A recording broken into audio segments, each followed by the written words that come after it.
कधी कधी आपण आपल्याही न कळत आपलीच नियती बोलून जातो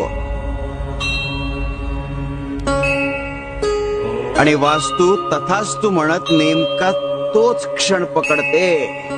म्हणजे स्वामी आजोबा काय म्हणताय तुम्ही?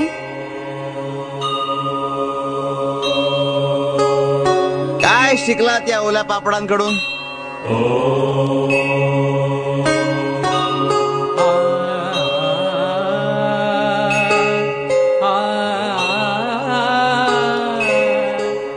जोपर्यंत आपल्यात ओलावा असतो तोपर्यंत आपण टिकून राहतो.